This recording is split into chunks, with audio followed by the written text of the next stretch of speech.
Good morning to all. Welcome to TSN school.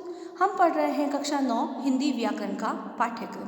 आज हम आपके लेखन कौशल से पत्र लेखन के बारे में पढ़ेंगे। इससे पहले हमने एक जो लेखन कौशल है उसका एक टॉपिक पढ़ लिया था, अनुच्छेद लेखन यानी पैराग्राफ राइटिंग। आज हम पढ़ेंगे पत्र लेखन यानी लेटर राइटिंग।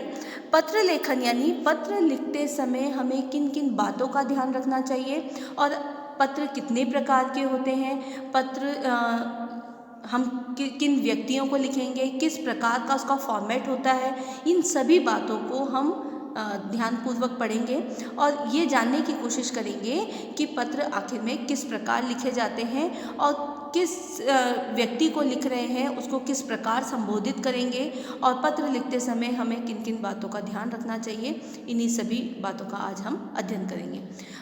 पत्र जो हैं वो दो प्रकार के होते हैं, ठीक है, औपचारिक पत्र और अनौपचारिक पत्र, ठीक है ना। औपचारिक पत्र होते हैं मतलब फॉर्मल लेटर्स और अनौपचारिक पत्र होते हैं इनफॉर्मल लेटर्स, है ना। जो दो प्रकार के पत्र होते हैं अनौपचारिक और औपचारिक, है ना। औपचारिक पत्र वो होते हैं जो हम किसी पद पर कोई अधिकारी बैठा हो उसे लिखें तो वो औपचारिक पत्र होता है, जिसका मतलब जिसको हम अपने मन की बात नहीं कह सकते, जो टू द पॉइंट जो बात हमें करनी है वही बात हम। और अनौपचारिक पत्र वह होते हैं जो हम हमारे किसी रिश्तेदार को, सगे संबंधियों को, अपने माता पिता को, यानी हमारे जो निजी और व्यक्तिगत जो पत्र होते हैं वह अनौपचारिक होते हैं। आपके सिलेबस में अनौपचारिक पत्र दिए गए हैं, ठीक है ना। और जब हम 10th क्लास में आ जाएंगे तो हम पढ़ेंगे औपचारिक पत्र।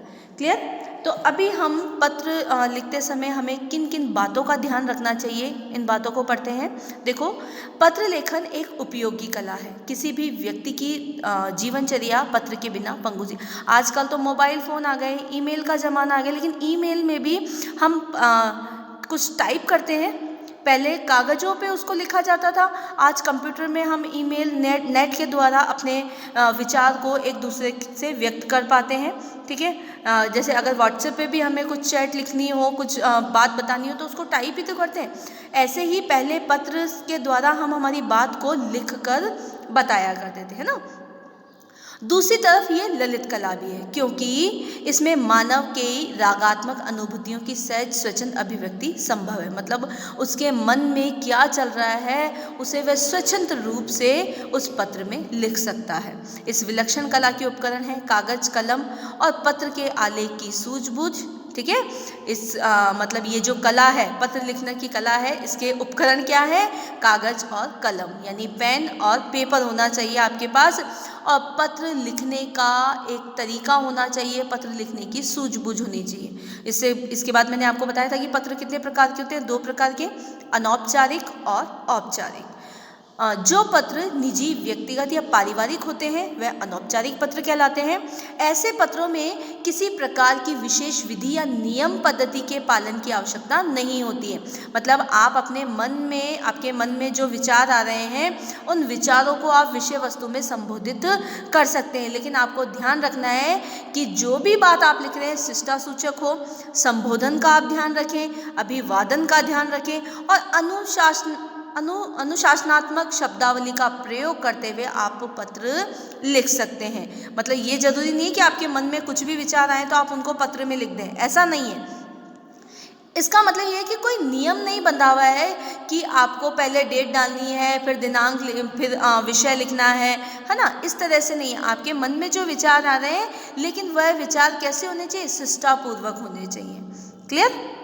इसके लिए किसी औपचारिकता के निर्वाह का बंधन नहीं। ऐसे पत्र की भाषा प्राय पत्र लेखन की अपनी सहज बोलचाल की भाषा होती है। जो आम बोलचाल की भाषा होती है उसी में हम पत्र लिख सकते हैं। आकार प्रकार में भी ये पत्र लचीले होते हैं, मतलब ये पत्र छोटे भी हो सकते हैं और बड़े भी।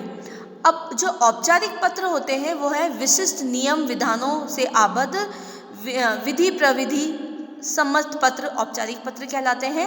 इन पत्रों को न केवल स्वरूप व आकार प्रकार या विशिष्ट पद्धति के अनुसार होना चाहिए, मतलब इनका जो स्वरूप है वो भी नियमों में बंधा हुआ है और इनका आकार प्रकार भी नियमों में ज़्यादा बड़े पत्र, औपचारिक पत्र होते हैं वो ज़्यादा बड़े नहीं हो सकते, जबकि अनौपचारिक पत्र है जिसमें हम हमारी मन की भावनाओं, तो वो पत्र हम 2-2, 4-4 पेज के भी लिख सकते हैं, ठीक है ना।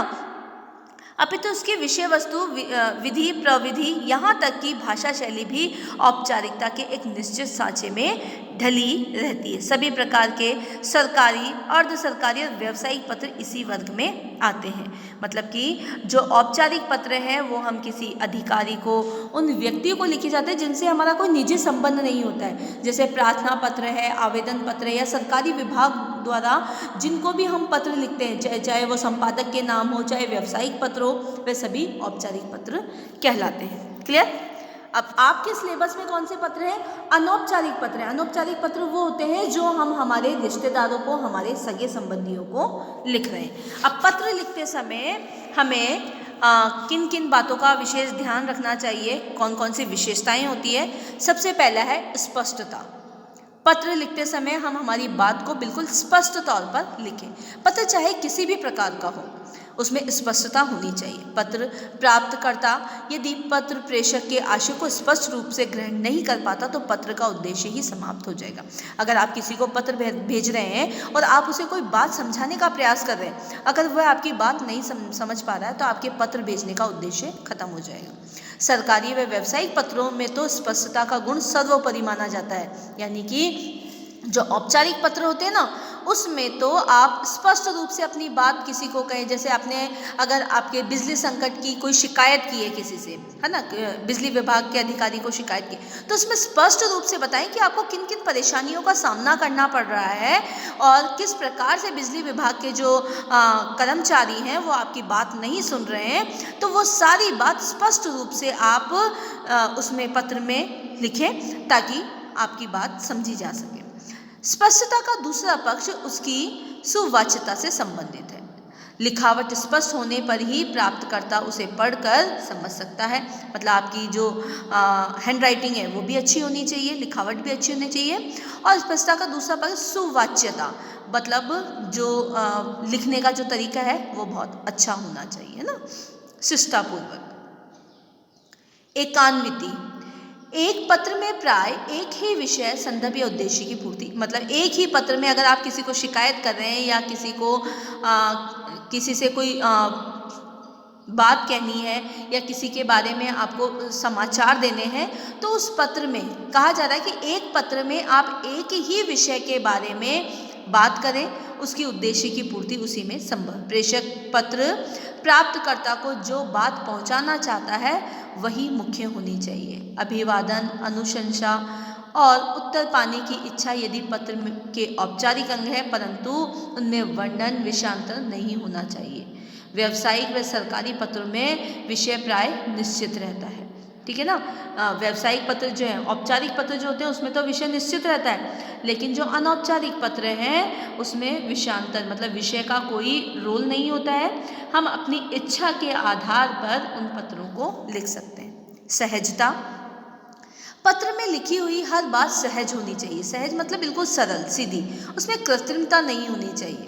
दूसरे, इसमें भाषा का उचित और सटीक प्रयोग होना चाहिए। अधिक अलंकारिक भाषा का प्रयोग ठीक नहीं है। संक्षिप्तता, पत्र का आकार संक्षिप्त होना चाहिए। आज किसी के पास इतना समय नहीं है कि वे विस्तृत पत्रों को पढ़े। पत्र में संक्षिप्त रूप से अपनी बात लिखनी चाहिए। दूसरा अधिक विस्तार के मूल कथ्य रह जाते हैं, है ना। अगर आप अधिक विस्तार लिखेंगे तो हमारी जो मूल बात है वो रह जाएगी, इसलिए आप संक्षिप्त रूप में अपने बात को पत्र के अंदर लिखें। शालीनता, किसी पत्र के उसके लेखक के व्यक्तित्व, स्वभाव और व्यवहारिक आचरण की झलक मिलती है। सरकारी, व्यावसायिक और अन्य औपचारिक पत्रों में भाषा शैली विशेष शिष्ट रूप लिए होनी चाहिए। मतलब कि औपचारिक हो चाहे अनौपचारिक, दोनों ही पत्रों में आपको भाषा शैली का विशेष ध्यान रखना चाहिए। आप अगर अपने किसी बड़े रिश्तेदार को पत्र लिख रहे हैं तो भी आपकी भाषा अच्छी होनी चाहिए।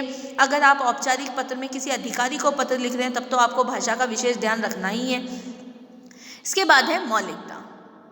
मौलिकता से प्राय नएपन और ताजगी से है। इसमें बातें सामान्यतः वही होती है जो प्रतिदिन लिखी जाती है, परंतु उन्हें लिखने के नए ढंग से पत्र प्राप्तकर्ता अधिक प्रभावित हो। मतलब पत्र लिखने का जो तरीका है, अगर उसमें मौलिकता है, स्वच्छंदता है ना, तो पत्र प्राप्तकर्ता उसको अधिक प्रभावित करेगा।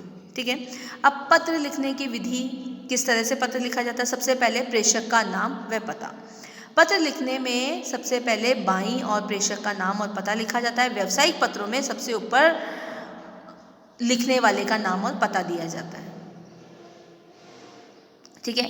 पत्र पाने वाले यानी प्रेषिती का नाम और पता। प्रेषक के बाद बाईं ओर पत्र पाने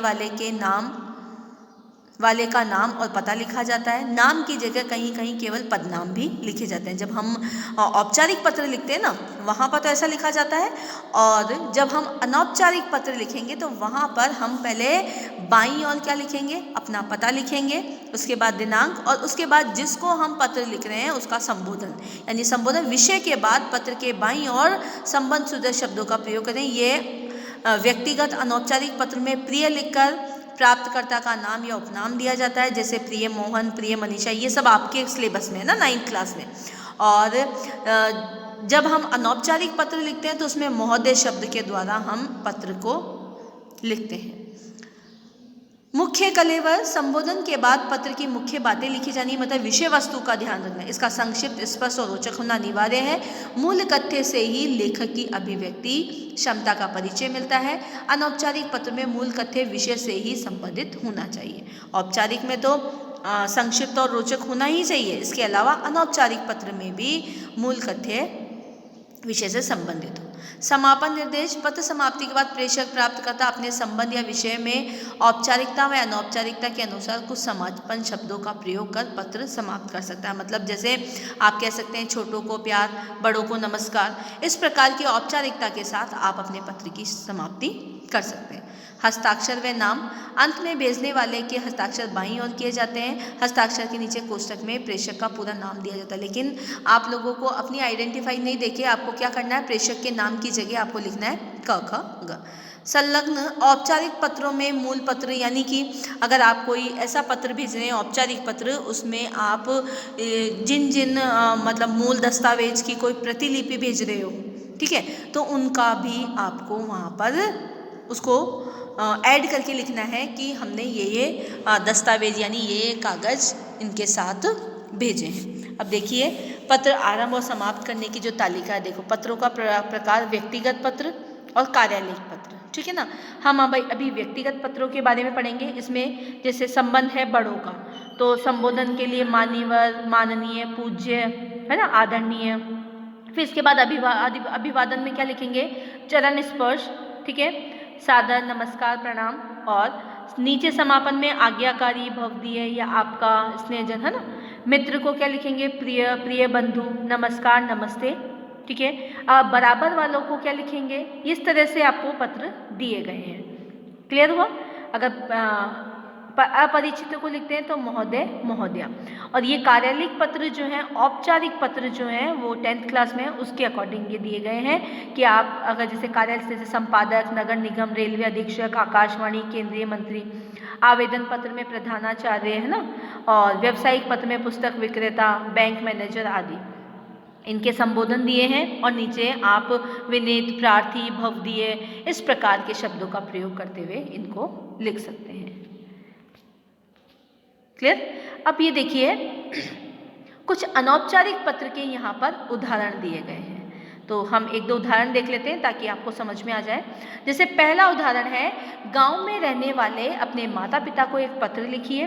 पत्र किसको लिखना है, माता पिता को, जिसमें कोरोना से सुरक्षित रहने की सलाह दी गई हो, ठीक है। अब आप पहले अपना एड्रेस लिखेंगे, आप कहाँ पे रह रहे हो, केंद्रीय विद्यालय, आर के पुरम, नई दिल्ली। आपने अपना एड्रेस दे दिया। जिस दिन की डेट है उस दिन का डेट डालिए। और फिर पत्र किसको लिखना है, माता पिता को। हमने कहा कि इसका आपको संबोधन करना है, तो पूज्य पिताजी एवं माताजी, सादर, चरण स्पर्श, ठीक है। मैं यहाँ कुशल पूर्वक हूँ और आशा करता हूँ कि आप लोग भी ठीक होंगे।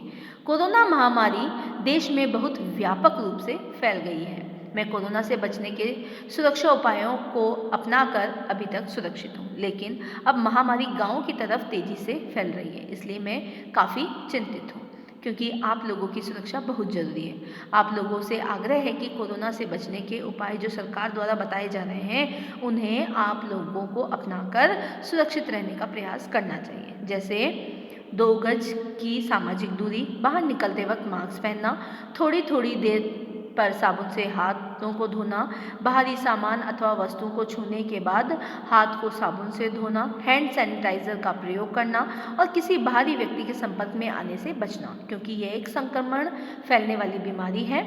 जैसा कि आप लोग जानते हैं कि इसके लक्षण से तेज बुखार आना, सर्दी खांसी का होना, सांस लेने में कठिनाई होना आदि है। माँ पिताजी, आप लोगों से आग्रह है कि यदि इनमें से कोई भी लक्षण आप लोगों को दिखाई दे तो तुरंत कुशल चिकित्सक की सलाह लेकर दवा का प्रयोग करें, क्योंकि इसमें देर करने से बीमारी और ज़्यादा गंभीर हो सकती है।